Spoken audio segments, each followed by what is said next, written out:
Thank you so much for watching Uganda Broadcasting Corporation, where we inspire Uganda. When you see this beautiful face here, you know it's entirely another edition of Sports Galore. My name is Alice Namatov. Peter Tai will be joining me after the interview. But in today's Sports Galore, we do have motocross. We have an interview from a very interesting project that's going on in Uganda. We had the finals of the Intercities about 2 weeks ago at Villa Park. Then, of course, there's a recap of everything that happened there. But interestingly, there's a team from England that has come to make a follow-up on what's going on. But of course, also we do have the updates on AFCON. Everything going on in Gabon, it's not good. DRC Congo playing good football, but exactly at this point, they're out of Africa Cup of Nations. So it's a mouth-watering semi-final that has Africa's best playing the best football on the African continent. We do have Roger Federer and Serena Williams as the Australian Open champions this year. Arsene Wenger following of the FA, Ashley Young's potential departure at Manchester United. Jurgen Klopp can't afford to turn down trophies as Liverpool flop at the FA Cup. Relentless Antonio Conte is out for revenge as Chelsea will be playing Liverpool. But with all that, we'll start with an interview from Moses Chivirango, known as Coach Muyitare, and of course, Andy Ward. Andy Ward is interested in a project that you have with the Uganda Youth Football League, and of course what happened with the Intercities and everything that went on. First, we'll take a recap of what happened during about 2 weeks ago when we had quality football played at Chibuli Children's School and Villa Park. It ended very well. We had 15 teams taking part in the national championship. Yes. PEP Intercities Under 17 National Championship, where we had a lot of scouted players because we had a lot of local scouting. Coaches scouted best 50 players. So it's 50 players whom we have picked and then camped. We had the first camp was at Police Children's School. Then the pitch is now going to be renovated, put grass because it was half grass, half Malam, but now they are working on it. Then we shifted the sessions to Kaida. It's another small ground. It's called Kaida. It's near the railway as you go to Zambia, that side. So that's where we are camping. But we are happy to have this guy, Andy, with us. Yeah, why I say this guy is so knowledgeable about the game, about the marketing, about the business itself. So we hope that now there is a lot of interest in Europe about our project. That's why these people are here. Actually, if you ask him how did you know about the project, he will tell you that because the project is now listed on the European calendar where the Premiership clubs can come and scout the best players. That's why we are here. He's from Bristol, Newcastle, he's doing business for them. So we hope that through the efforts with our local sponsors here, because there's a lot we can offer for a sponsorship. The talent is there, we need just to give it more highlight, more development, more financial help, gym work, nutrition programs. That can't be done without a sponsor because these are unprivileged children. They don't have a lot of money. Some of their families can't afford 2 meals. So that means we need to come and put in something. We need to support them. So I think we are doing well. So we are going to be launching what we call the Saturday and Sunday leagues, where we are going to have the under 11s, under 13s, under 15s and under 17s, because there should be an ongoing program. Where is the under 17 coming from? Where are you going to be playing every Saturday and Sunday? Yeah, we have 10 earmarked centers in Kampala. Actually, we are launching a project in Kamocha. Saturday, we're going to have like Kamocha is going to be like Kamocha next to Police. Yeah, Kamocha. Yeah, that Kataka. Yeah. To Kabira. Yeah, Kamocha. Okay. Kamocha Police. Where Kamocha United. Where the best players, the best players in the region come from Kamocha. So that's why the project is in Kamocha. Yeah, Savio Kabuga. Savio Kavugo, Ivan Bukenya, Yeah. David Obua. Yeah. Yeah, you know, so we are doing a pilot phase. I see the training on the screen. Some of the kids training. Yeah. These are some. This morning. Yeah, that is Kaida, one of the centers. Actually, that is Andy White taking on the session about. Talk about the session. Yeah. So took the first. Well, this was the first session that. Well, first time I saw. Andy, first tell us what you do. What experience do you have at this age with these kids? Yeah. What is your interest Yeah. for you to come to Uganda and actually be part of what the coach is doing? Yeah, well, I was contacted in England by someone, another scout, and they'd heard about the league, and obviously Alex had been over here before, and he showed interest. So I came over to Uganda to explore the project, scout some of the players, see the talent, which I saw from my own two eyes how much talent there is there. So I'm going to pass on the scouting, on to people back home. And do some coaching here, and then pass on the information. Okay. So I took the first coaching session this morning, and straight away I could see how talented the kids were. But it really showed that there's so much talent in Uganda, but they just need the opportunities to really explore that talent, develop. And through that, that's why we need the funding so much and the sponsors, because players in Europe, they have a lot of the training facilities, the diet programs. But they're not here. If you look at the pitch that the kids exactly, are using, there's rubbish on the pitch, there's cows walking across it, and it's just not fair on the kids. Were you amazed to see the cows? Well, I live in the countryside in England, so I've seen it. See a lot of them. My first pitch, there was cows walking across when I was a little 6-year-old. Right. So I've played football from when I was about 6 till I was 20. Okay. I had to stop because I had a knee injury. Okay. But since then I've done coaching from youth age, Yes. about a little bit younger than this, but I've been coaching them, and then summer camps as well for either younger children. And one of them we managed to get to Southampton through that academy. He got into the Southampton one. So it just shows if you give the young children the opportunity, then they can really achieve something and develop. So that's what we're trying to do here, and I'm very impressed so far. Looking at your first session with the kids, of course the coach has had so much with these kids.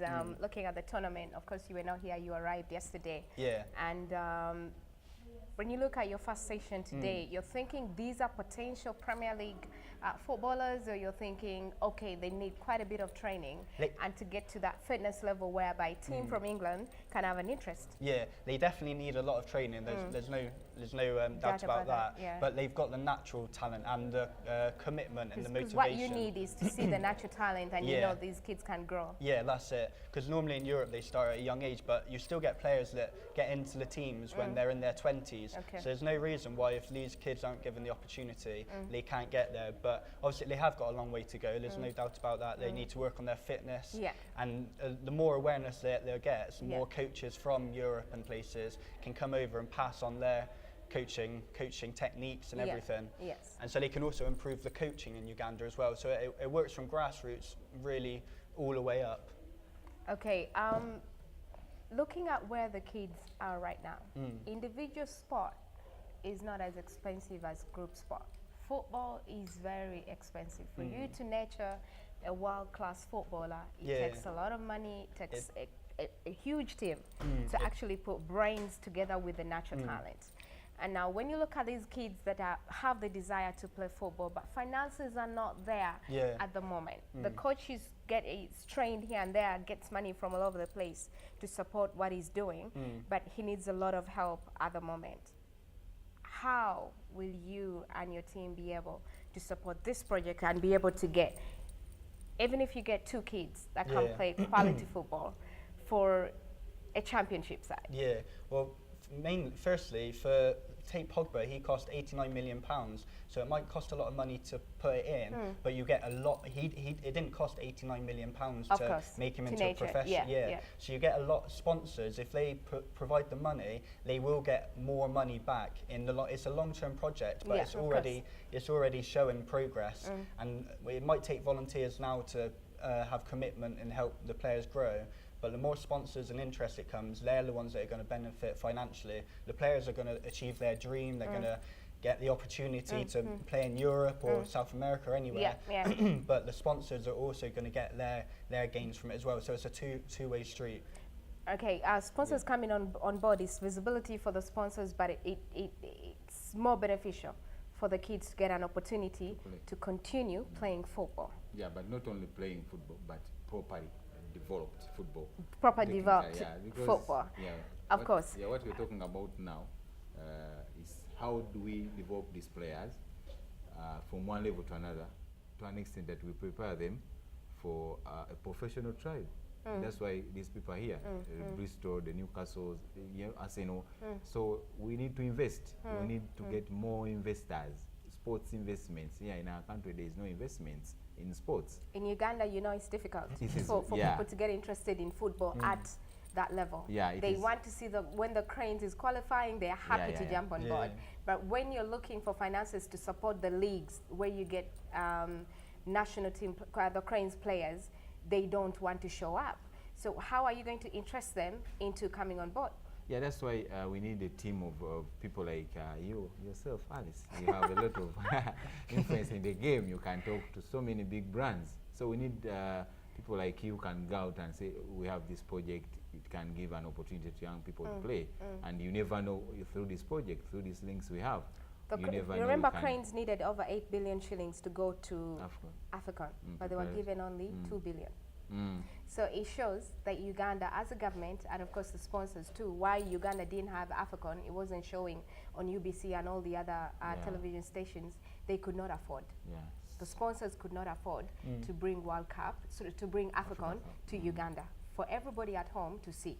So it means the budget for sports is very minimal. Yeah, of course. So the sponsors out there that are interested in this talent, how far have you gone with that? Yeah, Alex Manby, you remember Alex was here? Yeah. He was the guy who was behind setting up the structure of the youth league and everything. Yeah. The intercities. He's our actually finance and head of marketing. So he's there working. Too much work he's doing. Okay. That's why if you ask Andy how he came to know the project, said the project existed now. When you check on our website, the project is there. It's a lot of drills, a lot of talent. So we hope that so many teams are now going to commit themselves. Actually, Liverpool has committed to sponsor the kit. We shall have a new kit here. But yeah, still it comes back to the local partner. You need money. Yeah, we need money because Elite can ship that equipment to Nakawa. Yes. But after Nakawa, you need URA. to clear. Yeah, we need to pay the taxes. So we need to call upon, we need to involve the government, we need to involve the Minister of Education, the Honorable Mrs.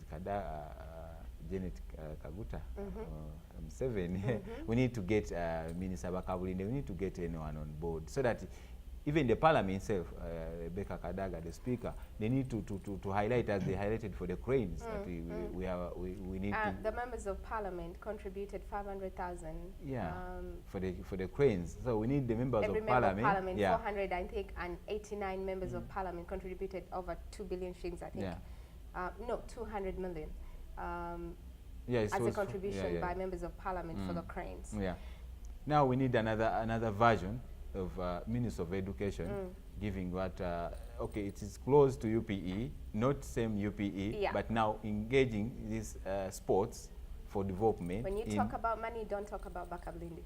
Yeah, I know. He won't give you money. They do the budget. He'll give you all the necessary documentation you require, but when it comes to money, yeah, but we need to involve them. Yeah, like the intercities, we need to lobby the mayors of the cities. Yeah, of course. Yeah, because all those politicians, they talk about sports when they are coming. They have budgets. Yeah, they have the budgets. Yeah, sports projects within their councils. Yeah, and then actually we have a chance where the vice president. To say that in Masaka, because it's coming from second is coming from Masaka, they say, because I was in Dubai, but I have that interview, I say that you young people here in Masaka, you're going to be very happy because I'm going to work a plan so that you can go and play in Manchester United. So maybe this is the dream. So actually one of these meetings, we need to go and say, okay, your dream is here. And we...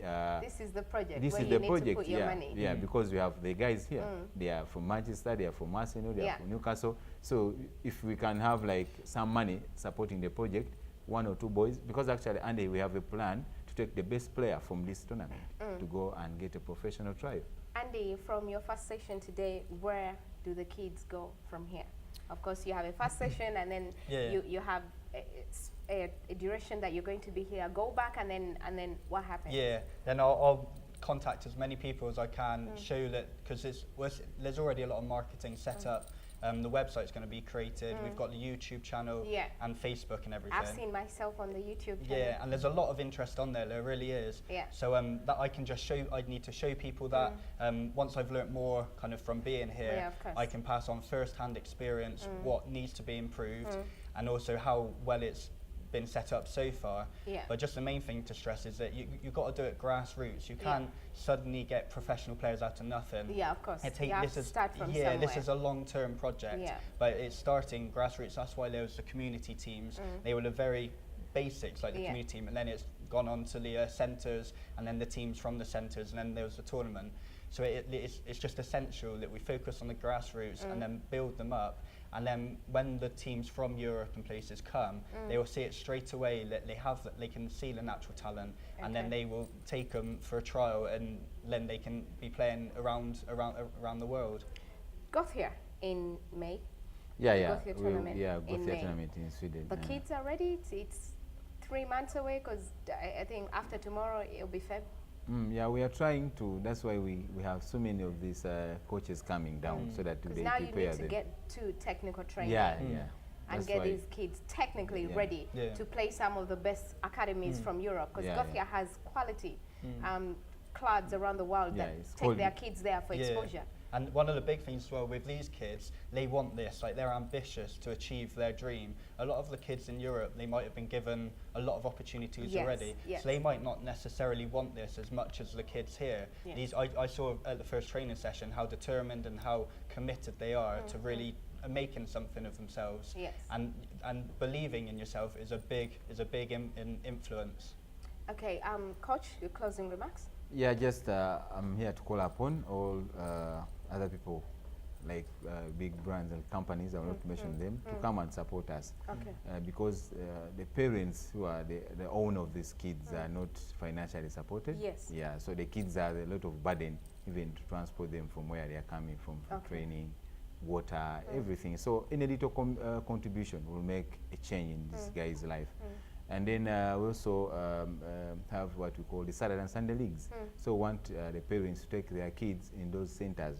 For example, we are going to earmark 10 centers in Kampala, Kamocha, for example, Kaida, Katanga, there's Chibuli, there's Kansanga. So all these centers, if they keep active every weekend, every Saturday and Sunday, we can't fail to get a striker for Cranes. We can't fail to get a striker who will go to Bristol, Newcastle and play football. So we hope that it's going on. It's a platform for them. We need to be supported. We just thank PEP for sponsoring the intercities, and then Elite Agency. This concluded under 17 national intercities. It was good. They got a lot of mileage, but we call upon other companies to come on board. And we thank Mr. Alex Manby, who is doing a lot of finance and marketing the project, to source all these guys. And then we thank Andy here, who has been so much eager to come, because his role is to see the boys and then link them to the clubs and then recommend. That's why he's here to help the project. Andy, closing remarks? I just realised how much of a collective effort this needs. So we need the people with the money to provide the financial. The coaches and everyone are already very committed to the cause. The lads, the players obviously want it a lot. So it's going to take a collective effort. And with that collective effort, these lads can really achieve something. They just need the help from everyone else. And I do fully believe that there will be players from this project that will be playing in Europe. I've got no doubt about that. Okay. Well, this is Sports Galore, and of course on UBC, where we Inspire Uganda. We'll take a short break, but when we return, we do have motocross, motorsport. We have the updates at AFCON, and of course everything happening around the world, Bundesliga, the Premier League, Spanish La Liga, all that you get on Sports Galore. We'll be back shortly.